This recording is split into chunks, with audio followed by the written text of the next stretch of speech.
everyone. I am Ruchi Dwivedi, your podcast host with SheSight.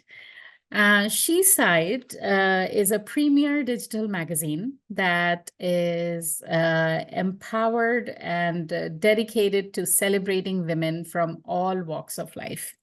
We believe in the power of storytelling to be able to do so. There's so much more to SheSight. I would request you to please go ahead and look at the website shesightmag.com to learn more about us. With that said, we'll start today's first podcast, and that is with Celia Sandhya Daniels. I am honored and privileged to be talking to you today, Celia. I would love for our audience to get to know you. Celia, why don't you say a few words about yourself to introduce yourself? Go ahead, please. Thank you, Ruchi. I appreciate the time, and I believe this is an amazing conversation. It's always been my journey in coming out as a person who's a trans woman to be part of my own life as to lifting the voice of women, especially in the workplace. And having said that, my name is Celia Sandhya Daniels. My pronouns are she and they. I'm a management consultant. I'm the founder and CEO of Rubicon Consulting. So what I do with Rubicon Consulting is I educate, engage, and I empower organizations to be truly inclusive from the bathroom all the way up to the boardroom. That's what I do with my company. I'm an Asian Indian. I'm an immigrant. I am a parent of a 24-year-old beautiful daughter, and I'm married to a cis woman. And all of them are Asian Indians, and they are my greatest advocates. And I'm so happy to be here. And this is an important conversation for all of us. Help, and I would love to help in any way possible to elevate the voice of our community. Thank you. That's wonderful. Thank you, Celia. Your journey in the corporate world has been inspiring, to say the least. What are some of the biggest challenges that you may have faced in your career, and how did you overcome them? That's a important question in terms of the challenges, especially when you work for almost like 30 years in the corporate world. I have faced challenges before I came out, especially the corporate setting itself is a challenge. When you have close to 600 people reporting to you, the global scale at which you're running your business with a P&L of 250 million, and building businesses across the globe and helping organizations to move forward. It was a challenging and a very stressful environment for me. And I was passionate about business. I was passionate about healthcare and life sciences. My background has been I did my master's in computer science, but I started focusing on the Fortune 100 companies, building businesses across North America. And as I started building businesses, I also faced challenges, and I was professionally really good. The biggest challenge that I faced was unable to be my authentic self, because deep inside here, I was, as a brown businessman, very successful. Deep inside, I was struggling with gender incongruence. Gender incongruence is your birth gender doesn't align with your authentic gender, and you struggle with it because it was called as gender dysphoria in the past, and now it's gender incongruence by the medical community. So I struggled with it a lot, and that caused me not to be my authentic self. I was afraid to come out as a trans woman in a workplace where I was so successful. I was known for my leadership, and my entire team that I was managing, they were always looking up to me. And my bosses were expecting me to be at a very high scale, visible role. They wanted me to be good with all my clients. And I had so much of pressure that I was facing, both personally, professionally. And in spite of that, I did my best to the maximum that I can. But I will discuss some of the journeys that I had in my coming out. But I think the pressure that I faced was very typical to any entrepreneurial business person in the corporate world. Yeah. Yep. Wow. Yeah. Your extensive experience in DEI initiatives, of those initiatives, what are some of the sort of the impactful strategies that you think that companies can implement to be, to create truly inclusive, work environments for gender diverse employees and LGBTQ plus? What do you think? So in my journey that I was working in the corporate world for 30 plus years, and I decided to come out as Celia. One of the reasons I started focusing on DEI is I was always doing DEI, even before DEI was called DEI. Mhm. The reason is I was passionate about helping my unrecognized communities even while I was in India as a child. My parents did that. They Mhm. went and took medicines and they were contributing to the nearby villages and rural areas where they did a lot of work, especially with in the healthcare space, and I was a part of it. And I was always fascinated by my parents for what they did. One of the things that motivated me to, and I didn't come out to my parents. I knew that I was trans when I was 4 years old, and I just struggled with a lot of gender incongruence. My childhood was full of trauma. And people like myself, you're always stigmatized with this fact that you are trans and you're a hijra. In India, they call you hijra. And I didn't want to be called a hijra because Mhm. I wanted to be a family man. I wanted to be a person who wanted a family, a child, and I wanted to be successful in the business world. I wanted to be, I called it normal at the time because we didn't know the term normal. I'm normal even now. It's just that I'm Mhm. different. Mhm. But when you're living in an environment that way, and then you are trying to come out to your parents, my parents told me you're not trans, and I knew deep inside I was trans, and I was struggling with it. There were lots of things that I didn't understand, and this traumas kept cascading for a long time, and it manifested in a way. It started blowing up in proportions where I was going through trauma, and the stress started um, coming in. And to me, I felt like I wanted to really come out, and especially when I came out in 2017, I was working with Capgemini at the time. I came out and I was 3 levels below the CEO in the particular division that I was working in life sciences division. To me, at the time, I felt like even the people that I was working with did not understand a trans woman. They looked at me saying, "Hey, you're a successful man. Why do you want to come out? Even if you are trans, don't come out. You're okay." And to me, that wasn't sitting well because I was struggling with my authenticity. I wanted to be authentic. I wanted to be who I am rather Mhm. than hiding. I'm the same person. So I started thinking about it and I came out. It didn't sit very well Mhm. in the senior leadership. I quit Capgemini and started, looking at my own opportunities where I can start working for companies that are inclusive. Mhm. And I changed my resume to Celia and I started looking for jobs. And I walked in and out of companies that were pinkwashing, like all the flags that you see behind me. They were all rainbow flags and they claimed to be inclusive, but really they were not. Mhm. And for me, I felt like, what do I do to help these companies be inclusive? What are the things that we can do? And I started thinking about it, but my focus was in DEI at the time. I started my company more as a healthcare and life sciences consulting. And I'll also tell you the reason why I started my company. And while I was looking for a job, none of these companies wanted to bring me in at a senior position. They love to empathize with trans people, but they don't want to empower trans community. Mhm. Like when I was applying, I was a senior director in all these companies, and I wanted to be a senior director and a vice president. They don't want to hire you in that position because they feel like, hey, you're a trans person. We can't bring you in a senior role because you won't fit into the culture of the company. And for me, that didn't sit well. I was like, hey, I'm the same person. I'm contributing. I'm productive. I'm innovative. I'm really good in what I do. Why can't you hire me at the same level? Why are you discriminating because I look different? Companies didn't care. And they didn't want to hire me. They wanted to hire me, but they wanted to give me a case manager job, which I was building case manager businesses for like 30 million across the globe.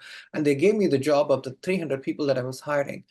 And because they didn't understand the fact that trans people can be educated and you're Mhm. good in what you do. And Mhm. I didn't want to compromise on that. And that's where I started struggling. And I said, you know what? not going to beg these people. I'm going to start my own company. And I started. My wife was the one who was so instrumental. She pushed me so hard. And she said, sweetheart, you need to start your own company. And I did. I started my company and I felt like companies want to include trans community. They want to include women. They want to include immigrants. They want to include people of color, but they didn't know how. And Mhm. they were doing all the wrong things. They were just very performative. They were putting all Band-Aid on these issues. So I started thinking about it and I said, okay, how do we really change these companies? What are the key things that we can change? And started looking at this performative allyship to a transformative allyship. Mhm. Instead of just showing events and being very representative in terms of what you're doing, started looking at metrics and the equity, the salary issues, the policies within the company. And that's how I started my practice, my whole the framework within my company to start educating these companies. And that's how I started more into this space. And I felt like especially look at the LGBTQ community, they've been marginalized all the time, and especially people of Mhm. color. More than Yeah. 41%, the 34% of the LGBTQ folks, when they join a company, they leave the company because they find the companies are not really inclusive. And they Mhm. just brand, they perform, and they Mhm. show that they are very inclusive. But when they join after 2 years, they realize and so a lot of them leave, a lot of them don't even come out. So the challenges are humongous. And that's when Mhm. I started thinking about it and I started speaking up. And I said, how do we change it? Yeah, you can claim, you can always say, oh, we have a problem and then scream your head off. But you can also be there and make a change. And that's what I Mhm. decided to do. Mm-hmm. Yeah. So what do you feel that when you're working with your clients and with a portfolio that you have, what do you feel that they can do differently in terms of like real action, Absolutely.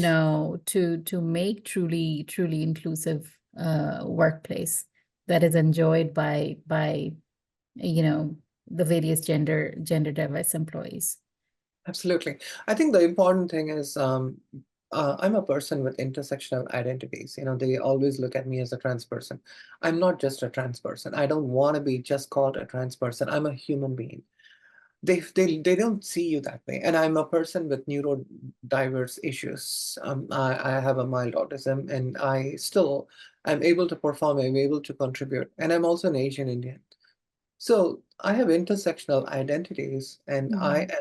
I don't want to be boxed into one particular category of my identity. I'm a musician, I'm an artist, Mhm. I love hiking, I love snorkeling, and I've started my own company. I do a lot of things in my life. I had 8 cats at one point in India. I grew up with cats all the time. So there's so much of amazing fun stuff that I in my Yes. identity, but people just Yeah. look at me as Celia as a trans woman. Mhm. I wanted to change that. And when I looked at it, as I mentioned earlier, it's important for companies to take into consideration the intersectional identities of a person. The way they can move this forward is I started thinking about it. One is the leadership needs to be in an organization. The change always happens at the heart of the employees, not from the letterhead of the company. So the leaders cannot just talk about diversity. They just can't talk about inclusion, but they need to really show how it is integrated into their framework of the company, like the policies, inclusive policies they have when you hire a trans person. What are the things you need to keep in mind? How do you change the behavioral, the structural, and the Mhm. systemic way in which you can make sure that the trans person feels safe, psychologically safe? And they have a sense of belonging in the company rather than just existing in the company. But I Mhm. don't want to exist in the company. I want to contribute. I want to be innovative, creative, and contribute to the productivity of the company. And when they create that environment, then the CEOs need to start thinking that as the mission statement. With Mhm. COVID, we had a lot of attrition happening. With George Floyd, there are a lot of mindful community engagements that started happening in these companies. And the companies actually thought, if I hire a Black CDO, which is Chief Diversity Officer, they're going to fix all the problem. No, they are not going to fix all the problem. You still need to fix the problem. Mhm. It's not about white and non-white communities within the company. I think the inclusion is also starting to create some exclusion in these companies. And that's the important part of it is when you are creating these initiatives, make sure that everybody within those identities are included. So we need to be allies to each other. That is the most important thing. When I say we need to be allies to each other, a person who's white can be an ally, who can be a veteran, can be a part of the disabled community, can also join these meetings and try to understand what people are going through. When women have meetings, they need to include men in those meetings so that they understand the discussions when it comes to parental care, when it comes to menopause. There are lots of things that men need to learn. And when it comes to Asian Indian, the immigrants, they need to understand what kind of issues people go through. And suppose you're a Caucasian and you're in this country, you need to attend these meetings and try to be more learning and empathetic in your learning process. I think when I came out, I started joining the people with disabilities. I joined the veteran ERGs. I joined the Black community ERGs, Hispanic ERG, Asian ERGs. And I used to attend all these meetings and I learned quite a bit. I learned about other communities, what issues they're facing, and to me, then I can represent a particular cause more effectively. And that's what I did. When I started thinking about it, I think that's the way in which we can make a change in the companies and Right. be more mindful of these, Yeah. these Yeah. type of allyship, Sure. creating, when you create allyship within the Sure. ERGs. No, absolutely. You spoke beautifully and very thoroughly. I just want to talk a little bit about mental health, you Mhm. know, and overall well-being. Um, can you just touch upon those topics as well with with the work that you are doing currently with your own company, and also, where you've worked in the past, what could have been better as far as mental health and well-being are concerned? Absolutely.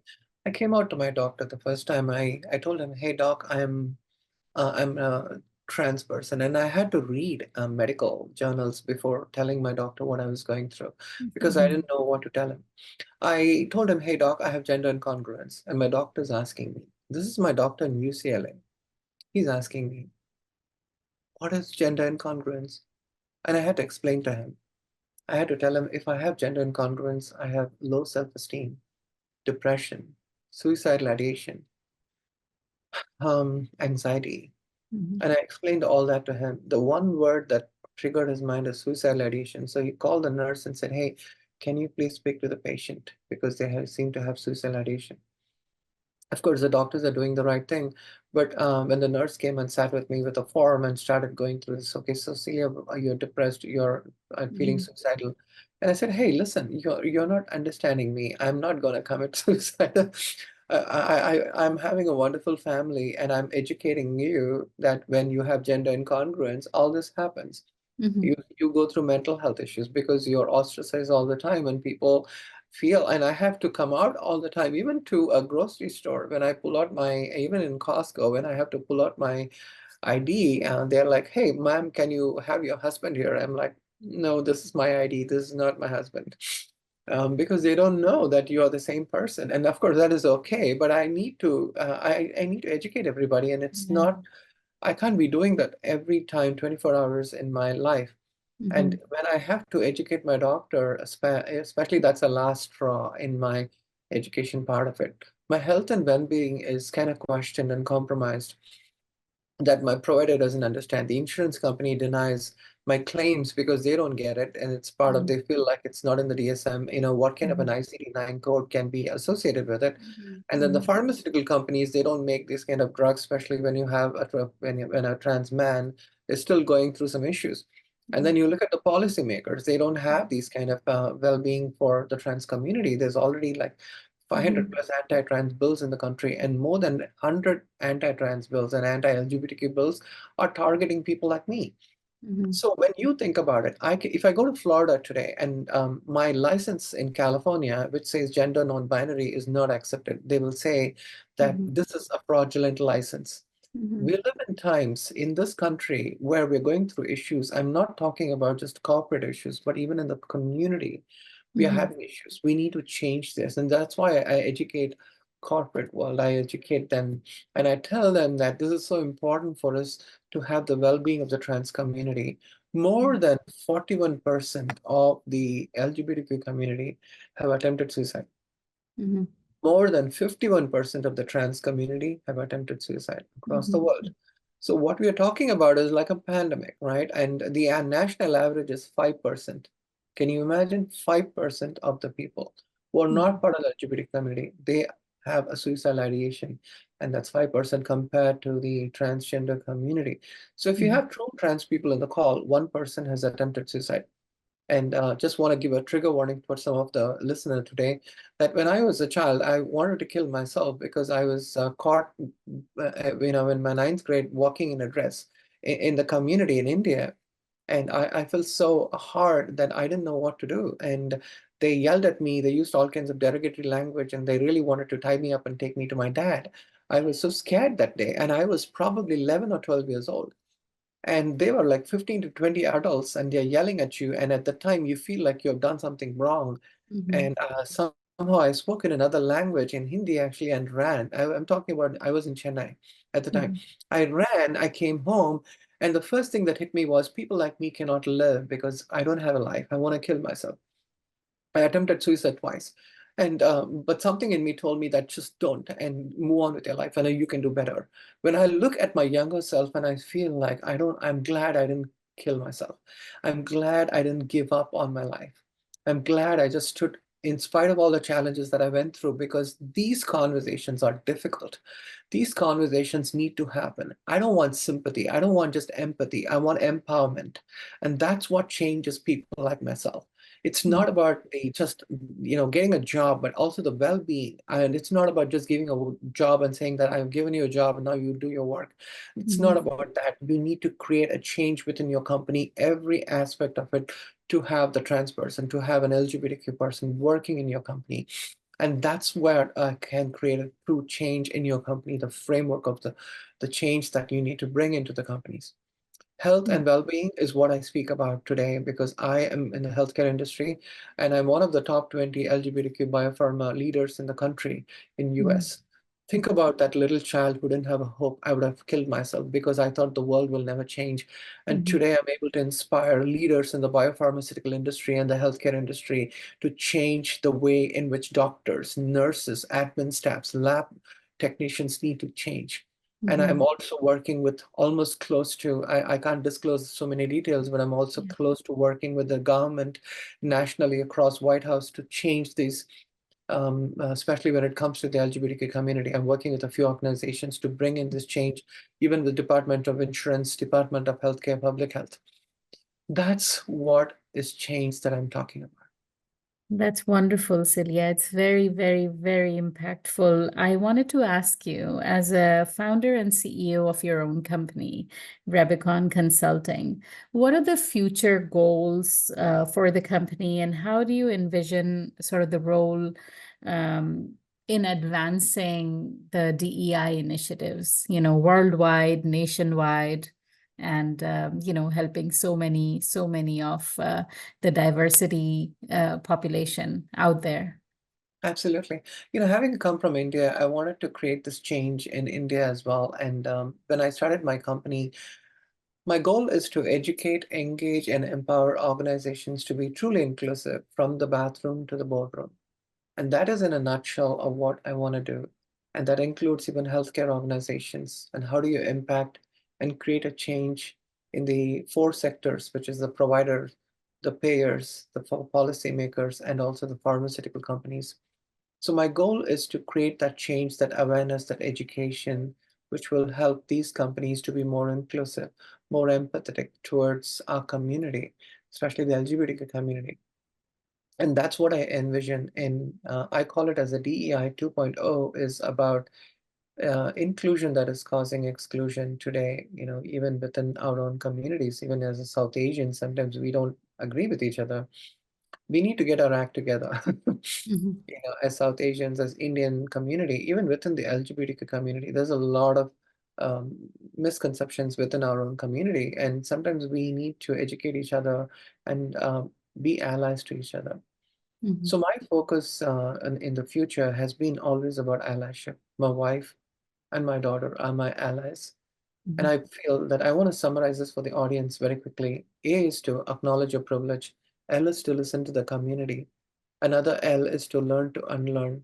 I is to initiate tough conversations and decisions. E is to educate yourself and to educate others. And mhm, S is to be supportive by being involved, and not just by giving money, but also by being involved. And this is what I want to do, mhm. create allyship going forward. It's wonderful. Thank you so much, Celia, for talking to us. I feel like there's so much more to this conversation, and it is so enriching and powerful for all of us, because we need to be able to connect to this topic. We need to be able to deeply understand it, and be able to take the privilege and honor to work with the diverse population of the company that we are part of, and just be far more understanding than we are today. Thank you so Absolutely. much. Yeah, thank you so much for educating us, and hopefully we will be able to connect with you again and talk to you further on this topic. Thank you, Richie, for inviting me. I'm so happy to be here, and I hope this conversation is going to create some change to our listener today. Thank you. Thank you. Thank you so much.